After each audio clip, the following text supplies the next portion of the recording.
Assalamualaikum warahmatullahi wabarakatuh. Ketemu lagi dengan pelajaran ekonomi, yaitu dengan saya Ibu Friska atau Ibu Ica. Nah, dalam pembelajaran kali ini semoga kalian masih dalam keadaan sehat karena masih harus belajar dari rumah. Nah, untuk pembelajaran hari ini kita akan membahas tentang APBD atau Anggaran Pendapatan Belanja Daerah. Nah, sebelum kalian simak video penjelasan dari saya, jangan lupa untuk absennya terlebih dahulu. Nah, oke, untuk selanjutnya kita bahas materinya satu-satu. Silakan kalian lihat video pembahasan saya berikut ini. Oke, kita masuk ke materi berikutnya. Kan minggu kemarin sudah tentang APBN, sekarang adalah materinya APBD. Oke. Nah, APBD itu diartikan sebagai rencana keuangan pemerintah daerah yang dibahas oleh pemerintah daerah dan DPRD serta disetujui dalam bentuk peraturan daerah. Lanjut, APBD ini ada beberapa fungsinya. Yang pertama ada fungsi otorisasi. Nah, fungsi otorisasi di sini anggaran daerah akan dijadikan sebagai suatu dasar hukum dalam menerapkan pendapatan dan belanja pada tahun berlangsung. Nah, di sini berarti fungsi dari otorisasi APBD dijadikan sebuah dasar dalam menerapkan pendapatan dan belanja pada tahun yang berlangsung. Nah, kegiatan pemerintah daerah di sini tidak akan memiliki kekuatan untuk bisa dijalankan tanpa anggaran tanpa anggaran APBD. Nah, fungsi APBD yang kedua adalah fungsi perencanaan. Maksudnya, anggaran daerah dijadikan sebagai suatu pedoman dalam mengelola dan merencanakan berbagai kegiatan di tahun berlangsung. Jadi, fungsi perencanaan maksudnya APBD ini dijadikan sebagai suatu pedoman untuk mengelola dan merencanakan berbagai kegiatan perusahaan daerah yang akan berlangsung di tahun-tahun berikutnya.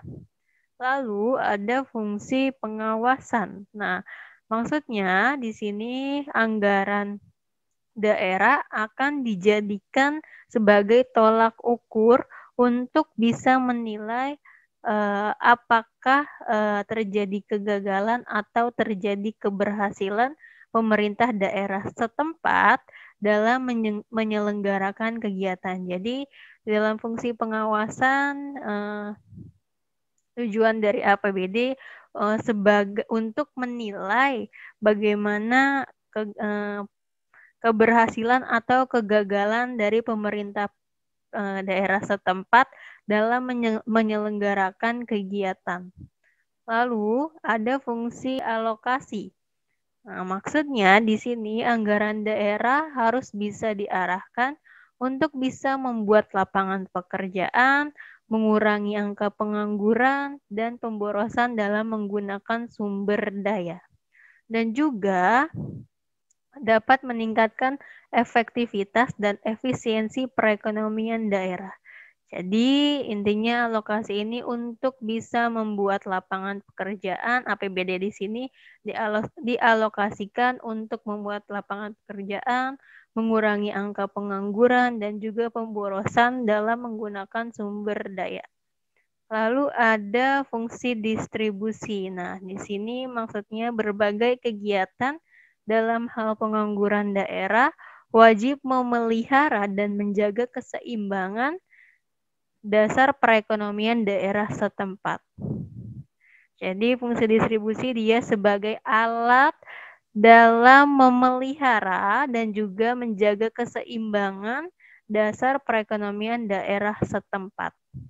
Oke, ya ini tadi fungsi distribusi, terus yang terakhir saya sebutkan adalah fungsi stabilitas.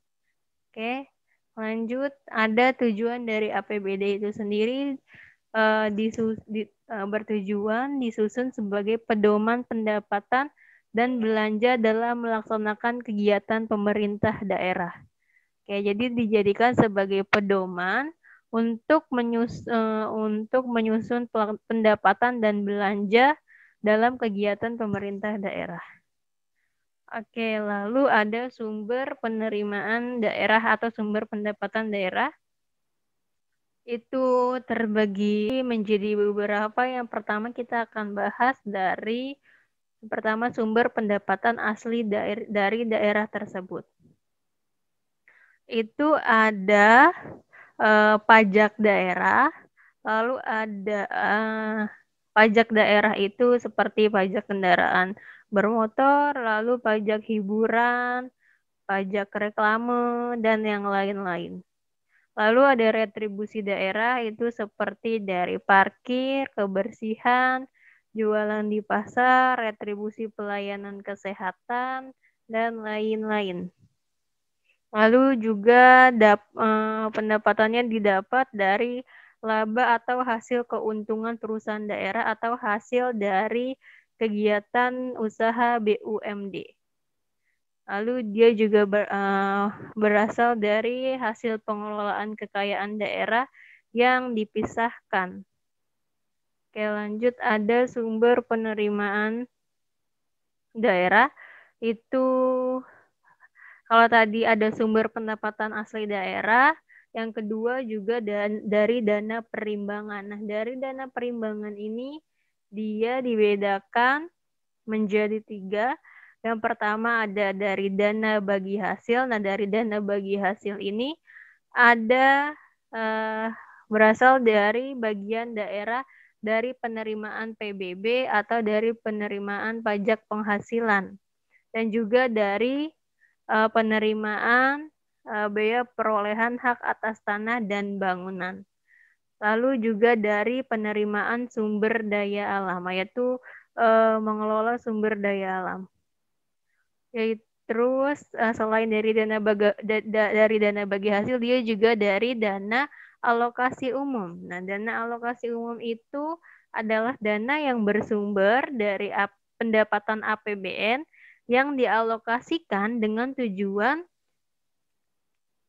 pemerataan kemampuan keuangan antar daerah untuk mendanai kebutuhan daerah dalam rangka pelaksanaan desentralisasi. Jadi maksudnya di setiap daerah itu pasti akan menerima dana alokasi umum. Nah, kalau dana alokasi khusus itu adalah dana yang bersumber dari pendapatan APBN yang dialokasikan kepada daerah tertentu dengan tujuan untuk membantu mendanai kegiatan khusus yang merupakan urusan daerah dan sesuai dengan prioritas nasional. Nah, maksudnya di sini ada beberapa daerah yang dikhususkan oleh negara atau diprioritasi oleh negara untuk mendapatkan dana alokasi khusus. Oke, kita lanjut. Ada selain dari perimbangan dan dari pajak, dari penerimaan asli daerah, APBD juga didapat dari sumber lain yang sah seperti sisa lebih dari perhitungan anggaran daerah, lalu penerimaan pinjaman daerah, dana cadangan, dan dari hasil penjualan kekayaan daerah yang dipisahkan atau dari hasil sumber daya alamnya. Tadi sudah sumber penerimaan, sekarang sumber pengeluaran daerah atau APBD itu dikeluarkan untuk apa aja sih? Oke, jadi sumber pengeluaran daerah itu salah satunya ada belanja daerah yang pertama. Nah, belanja daerah dibedakan menjadi 2, ada belanja tidak langsung dan belanja langsung. Kalau belanja langsung itu belanja yang dianggarkan terkait secara langsung dengan pelaksanaan kegiatan daerah.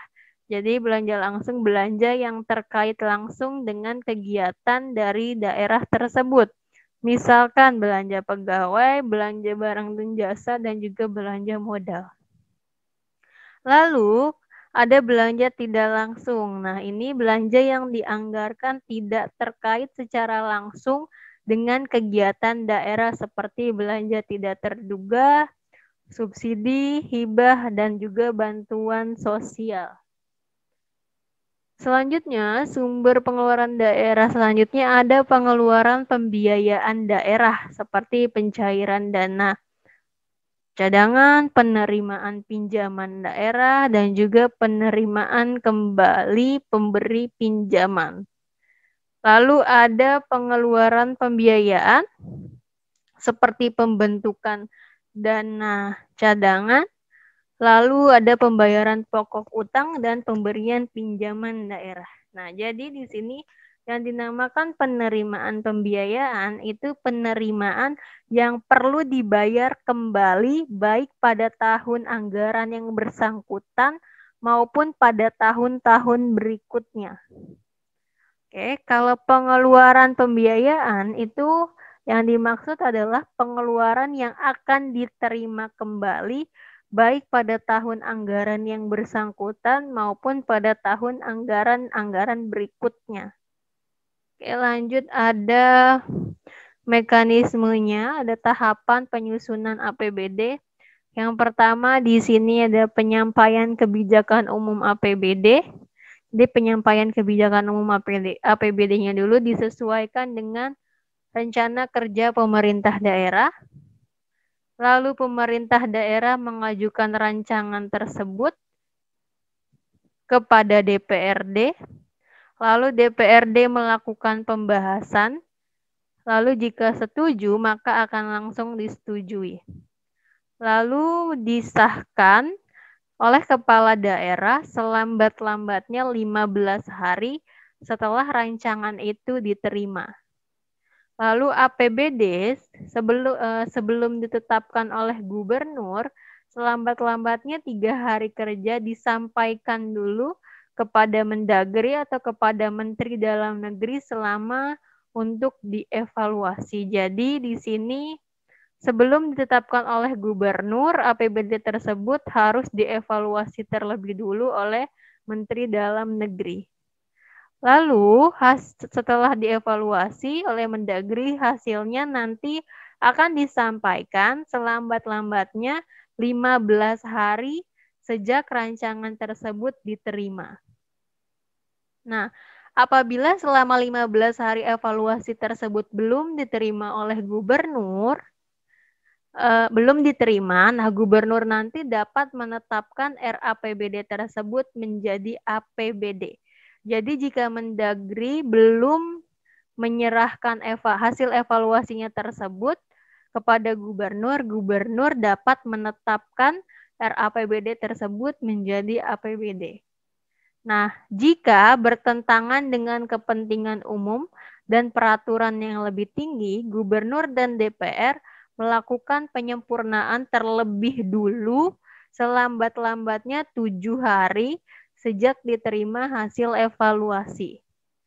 Nah, jika evaluasinya tidak ditindaklanjuti oleh DPRD, Mendagri berhak membatalkan sekaligus menyatakan berlakunya pagi APBD tahun sebelumnya. Jadi jika hasil evaluasi dari Mendagri tersebut tidak ditindaklanjuti oleh DPRD, maka Mendagri berhak untuk membatalkan RAPBD tersebut lalu memberlakukan APBD tahun sebelumnya. Nah, setelah APBD ditetapkan dengan peraturan daerah, pelaksanaannya dituangkan lebih lanjut dengan adanya keputusan gubernur atau ditetapkan melalui keputusan gubernur atau bupati atau wali kota dari daerah masing-masing. Jadi itu mekanisme atau tahapan penyusunan APBD atau bagaimana APBD tersebut disusun. Nah, selanjutnya ada pengaruh APBD dalam perekonomian. Yang pertama, membantu dalam upaya mengurangi kemiskinan. Nah, kenapa? Karena biasanya perusahaan daerah tersebut akan menarik tenaga kerja yang ada di daerah tersebut untuk membantu jalannya badan usaha daerah tersebut. Lalu di sini membuka kesempatan kerja, memungkinkan daerah mengadakan investasi baru, Karena untuk membangun sebuah usaha tersebut modalnya dari adanya investasi dari para masyarakat yang akan mendirikan usaha tersebut. Nah, lalu dia juga PBD dapat mensejahterakan kehidupan rakyat daerah. Oke, sampai sini pertemuan kita tentang APBD. Jangan lupa untuk dikerjakan tugasnya, nanti akan Ibu upload tugasnya dalam bentuk Microsoft Word. Di situ nanti ada petunjuk untuk mengerjakannya. Lalu waktu pengumpulan terakhirnya atau deadline-nya nanti akan ada di Classroom. Kalian cek Classroom masing-masing kelas. Jika ada pertanyaan boleh ditanyakan lewat WA.